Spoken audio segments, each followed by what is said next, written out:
Well, on Friday, President Trump signed the Big Beautiful Bill into law. So what does that mean for Americans and us here in California? Joining us now, Craig DeLuz from the California Republican Assembly. So for California, Craig, is there anything good about the Big Beautiful Bill?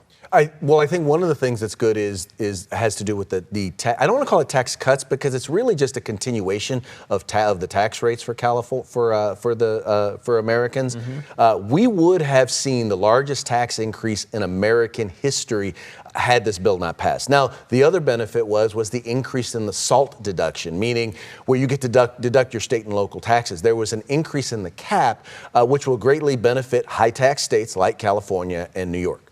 What should Californians be most concerned about negatively from the Big Beautiful Bill? I honestly do not know that there's anything negative. One of the things you're going to see is a decrease in waste, fraud, and abuse, in particular in terms of Medicaid. I know that there's a lot of speculation out there about what's in the bill. The reality is Democrats have just been flat out dishonest about what's in the bill.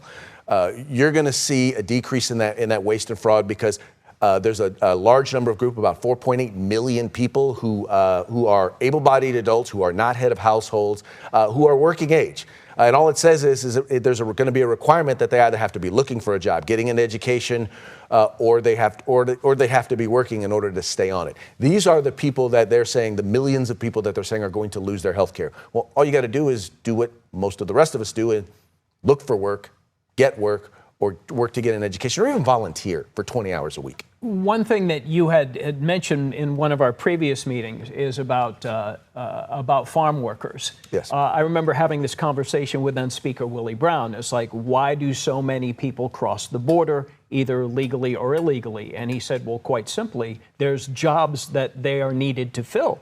They're being hired by wealthy Republican farmers. Mm-hmm. So all of a sudden now, President Trump now is like, hey, these are hardworking people.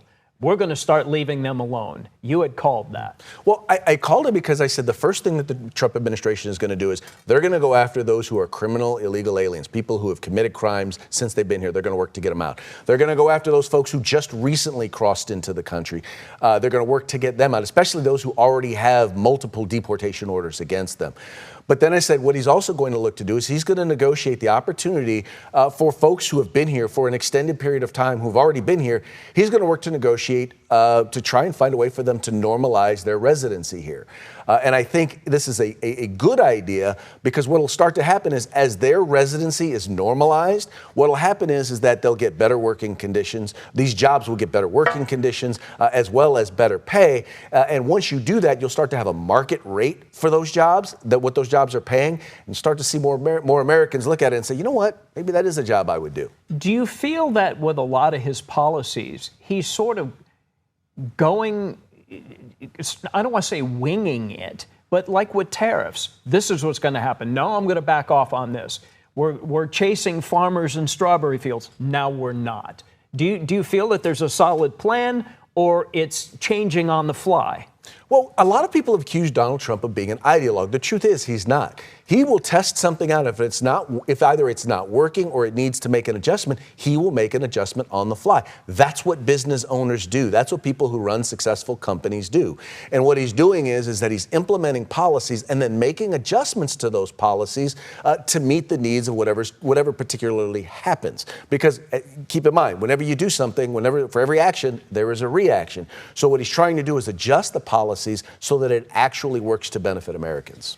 Elon Musk is talking about starting a third party, says he's doing it now. If he does do that and it's mildly successful or even more, would that draw more from the Democratic side or the Republican side in terms of support? I think it would definitely draw more from the Republican side because it generally has tended historically to be the Republican Party that has stood for and fought for reasonable spending or a recognition that we're heading over a fiscal cliff. Democrats, I hate to say this, don't appear to be worried about that at all. So I think it would, if it were to draw, it would draw from the Republicans. But then again, there are a number of other issue areas where Elon Musk is probably not in line with Republicans. So I don't necessarily see it being a big deal. As long as we have the winner-take-all electoral college system, I don't see a third party really being successful. That seems to be the conventional wisdom on that. Craig DeLuz, always good to see you. Thank you. Always a pleasure.